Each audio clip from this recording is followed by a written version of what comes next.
wa ala alihi wa sahbihi ajma'in, amma ba'd.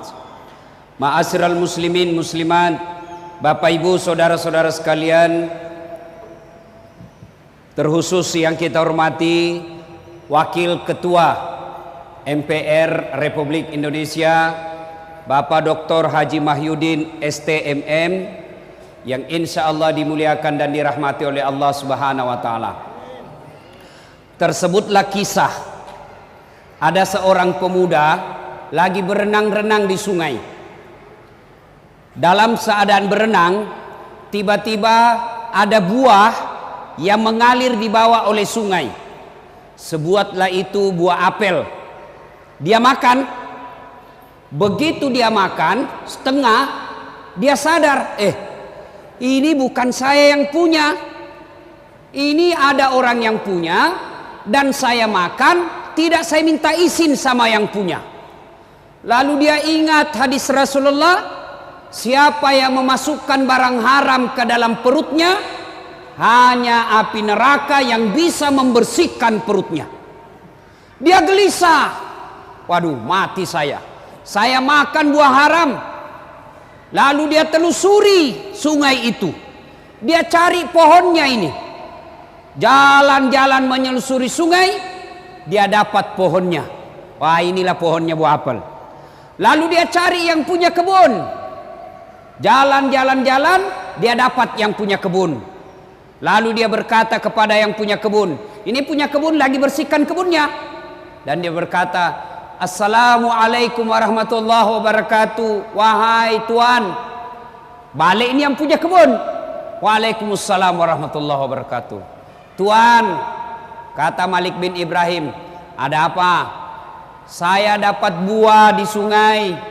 Saya sudah makan setengah. Dan saya ternyata tidak minta izin sama tuan.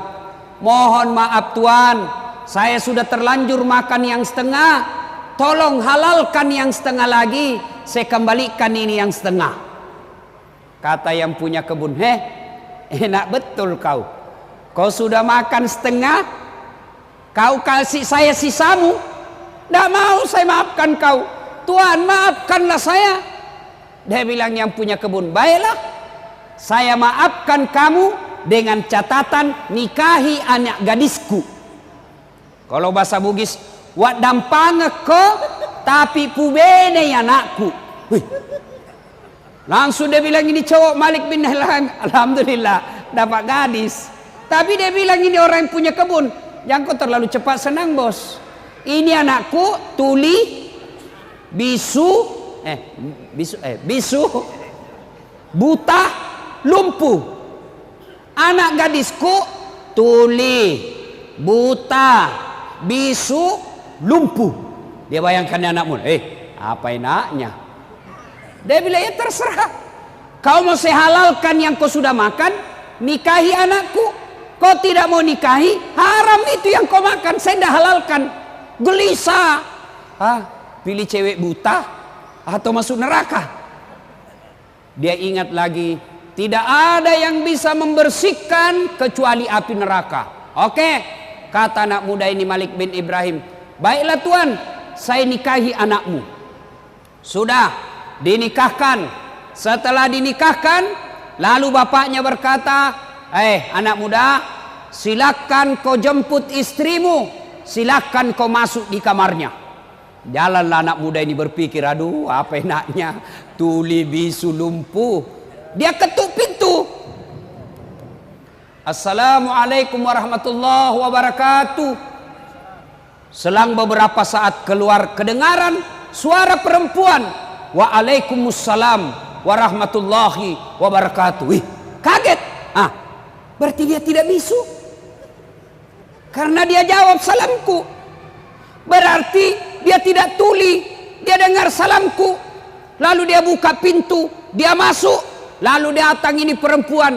Dia jabat tangan suaminya. Berarti dia tidak buta. Dia lihat tanganku. Dia jalan menghampiri suaminya. Berarti dia tidak lumpuh. Kenapa? Dia bisa jalan. Dia tidak perlu istrinya. Kaget. Tidak buta, tidak tuli, tidak bisu, tidak lumpuh. Dia lari ke mertuanya. Pak, bale-bale kok. Ini kalau bahasa Bugis bale-bale, bohong. Banyak juga orang Bugis di sini. Banyak. Masya Allah, di mana-mana saya banyak orang Bugis ini, Pak. Di biduk-biduk banyak orang Bugis. Samarinda seberang banyak juga orang Bugis. Sangatta banyak orang Bugis. Di Bontang Kuala mau orang Bugis semua situ. Saya masuk penjara ada juga orang Bugis. Bubuhan Bugis ini luar biasa. Lalu dia bilang, ini bapak bohongi saya. Kenapa bapak katakan anaknya buta padahal dia melihat? Apa kata ini bapak? Anak muda, anak gadisku sebenarnya sudah banyak yang lamar. Saya katakan anakku buta bukan karena dia tidak melihat, tapi matanya tidak pernah melihat barang-barang haram. Tidak seperti anak muda di Indonesia sekarang suka lihat film porno di HP-nya. Bukan cuma anak muda, orang tua juga. Lalu dia bilang lagi, lalu kenapa bapak katakan anaknya bisu? Anak muda, anakku saya katakan bisu bukan karena dia tidak tahu bicara, tapi mulutnya tidak pernah berbicara kecuali yang ada faedahnya. Tidak pernah berbicara tidak ada gunanya. Tidak seperti ibu-ibu Indonesia, biar bukan urusannya dia gosip juga. Biar Ustadz Dasat na gosip juga. Lewat langsung, itu lagi Ustadz Dasat, itu juga wajunya waktu di TV One. Kenapa? Khususai kok. Tukang gosip. Lalu dia kita anak-anak muda ini, lalu kenapa bapak katakan anaknya tuli? Anakku saya katakan tuli bukan karena tidak bisa mendengar, tapi karena telinganya tidak pernah mendengar sesuatu yang bukan urusannya. Begitu, iya. Lalu kenapa bapak katakan anaknya lumpuh? Anakku saya katakan lumpuh bukan karena dia tidak bisa berjalan, tapi karena kakinya tidak pernah melangkah kecuali langkah-langkah fisabilillah. Tidak pernah pergi tempat biliar, tidak pernah pergi tempat main karaoke, tidak pernah pergi tempat sabung ayam. Kakinya selalu dia pakai berjamaah di masjid. Wah, kata anak muda, berarti bagus sekali tuh anakmu, Pak. Dia bilang, iyo, ini anak gadisku banyak dia lamari, tapi tidak ada yang lulus. Lalu kenapa bapak pilih saya? Saya pilih kamu karena saya yakin pasti kau orang baik. Buah saja yang nyata-nyata sudah jatuh, yang semua orang pasti halalkan, kau masih takut. Berarti dalam perutmu, dalam darah dagingmu tidak ada barang haram mengalir dalam dirimu. Kamu pasti orang baik. Sudah anak muda, jangan banyak bicara. Masuk kau capa istrimu. Masuklah dia di dalam istrinya. Dia peluk, dia cium. Lalu apa kemudian yang terjadi? Silakan bapak sendiri bayangkan. 1 tahun kemudian lahir anaknya ini, Malik bin Ibrahim. Lahir anaknya Malik bin Ibrahim, lalu dia kasihlah nama anaknya Abu Hanifah. Apa tahu kan siapa Abu Hanifah? Abu Hanifah adalah salah satu imam mazhab yang sampai detik ini masih dipakai ilmu-ilmunya, masih dipakai fatwa-fatwanya. Bukan cuma di Indonesia, seluruh umat Islam di dunia memakai ilmunya. Hebat Abu Hanifah. Kenapa? Karena bapaknya terpelihara dari makanan dan minuman yang haram. Inti ceramah kita ini, bapak mau punya anak seperti Abu Hanifah, meskipun bapaknya sudah meninggal, ilmu-ilmu anaknya dipakai sampai detik ini, maka disebut amal jariah. Meskipun dagingnya sudah hancur, meskipun tinggal tulang belulang, tinggal tengkorak, tapi amal-amalnya tetap mengalir. Kenapa? Karena dia punya anak yang bagus ilmunya. Kenapa? Karena bapaknya tidak pernah memakan dan meminum serangan fajar.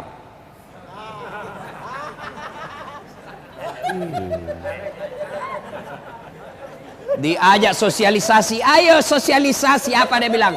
Wane piro. Pantas bapak berdoa 24 jam berdoa, tidak dikabulkan doanya. Kenapa? Ada serangan fajar dalam perutnya. Hati-hati Pak, rusak. Negara kita hancur gara-gara apa? Bapak memeras caleg. Caleg mau baik-baik, kita lagi yang peras. Bayangkan Pak, ada yang bilang habis duitku 2 miliar tidak terpilih. Apa ndak gila orang Pak? Coba kalau dia pergi kawin 2 miliar bisa 10 kali Pak. Nah Bapak Ibu saudara-saudara sekalian, Bapak mau tahu ndak bagaimana nasib Bapak nanti dikubur? Mau? Ibu-ibu mau tahu nasibnya ibu nanti ketika meninggal? Halo ibu, kalau ibu meninggal nanti siapa yang doakan ibu? Siapa? Suami. Pret. Baru 3 bulan kawin lagi. Ada kawan saya menunaikan ibadah haji Pak. Wah, meninggal istrinya mendadak. Bengkak matanya Pak, nangis. Lalu apa dia bilang? Ustadz, rasanya separuh jiwaku hilang. Tidak bisa lagi aku teruskan hidupku Ustadz. Saya bilang hebat juga ini Bapak. Sayang betul sama istrinya. Beberapa bulan kemudian saya pergi jogging lapangan Karebosi Makassar. Ada lagi perempuan di sampingnya. Putih, muda, tidak pakai jilbab, seksi. Saya tanya, Pak, siapa dia? Dia bilang, istri baru Ustaz. Ayo, bapak-bapak. Ketika bapak sudah di alam kubur, siapa yang doakan bapak? Siapa yang doakan? Istri, kawin lagi istri kita Pak. Siapa yang doakan kita? Anak. Saya tidak mau ambil contoh orang lain. Saya yang selalu saya doakan dalam sujudku, bukan saudaraku, bukan bosku, bukan rektorku. Siapa? Ibu bapak saya. Kalau bapak mau tahu nasibnya, bapak dikubur, lihat anaknya sekarang. Kalau sampai 30 malam tarawih selalu ada di masjid, bapak sudah kaya. Anaknya jam 4 pagi, 4 sore pergi main futsal, pergi main skater, pergi main bulu tangkis, pergi jogging. Tapi begitu 5:30, buru-buru pulang ke rumahnya, lari, masuk ke kamar mandi. Kenapa? Dia buru-buru mengejar sholat maghrib berjamaah di masjid. Bapak sudah kaya meskipun 30 tahun di Samarinda ngontrak-ngontrak. Jam 4:30 subuh, bunyi gerendel di pagar besi. Intip, wah Masya Allah, ternyata anak bungsunya buru-buru ke masjid sholat subuh berjamaah. Bapak sudah kaya. Mau ndak punya anak yang baik Pak? Mau? Mau? Pasti mau. Salah satu resepnya, belajar dari kisah, jangan sentuhkan anakmu makanan dan minuman yang haram. Coba lihat anak-anak pejabat yang korup, yang menghalalkan segala cara, halal haram hantam, tidak punya rasa malu. Mobil korupsi dia pamer, rumah korupsi dia pamer. Coba lihat anaknya, 3 anaknya, 1 pengedar, 1 pengisap, 1 kawin lari di bawah bandar. Ayo, maka Bapak Ibu Saudara sekalian, hindarkan anak kita dari makanan dan minuman yang haram. Ada 3 kewajiban orang tua kepada anak. Artinya dia berdosa ketika dia tidak amalkan. Ada 3 kewajiban orang tua. 1, kasih nama yang baik. Biasa lagi orang bilang, oh, apa arti sebuah nama? Bego, dongo, beleng-beleng. Bapak bisa bayangkan seandainya tidak ada nama semua kita di sini. Caleg kemarin kampanye kalau tidak ada semua namanya. Ayo, coblos Anu. Anu siapa? Anu yang pendek. Oh, banyaknya caleg yang pendek. Coba bayangkan.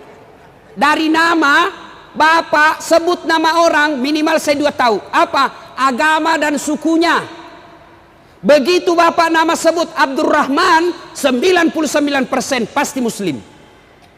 Tapi kalau disebut Bertus Titanus, pasti bukan Islam. Iya toh? 1 agama. Yang kedua, dari nama saya tahu suku. Begitu Bapak namanya sebut Ambok Dalle, tidak mungkin Madura. Pasti Bugis. Tidak mungkin Jawa. Masa Jawa Ambok Dalle? Tidak mungkin lah. Margono, iya. Sutioso, iya. Jokowi, Jawa. Tidak mungkin. Siapa orang apa? Jawa Tengah. Siapa namamu? Ambo Upe. Tidak mungkin. Nama.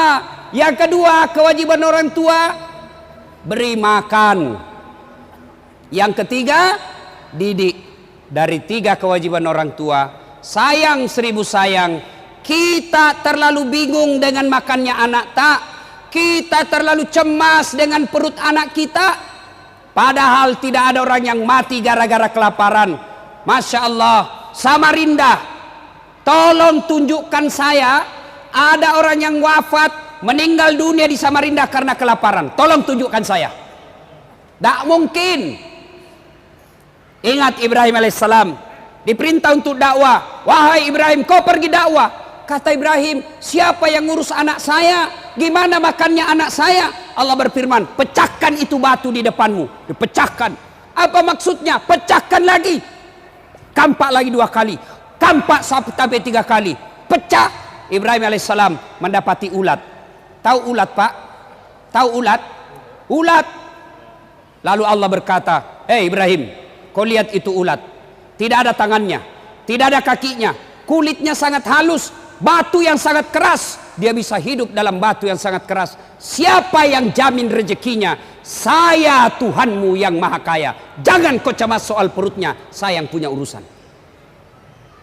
Kita, Ibrahim mau meninggal, dia kumpul anaknya. Lalu apa kata Ibrahim? Anakku, ma ta'buduna min ba'di, siapa yang kamu sembah nanti nak?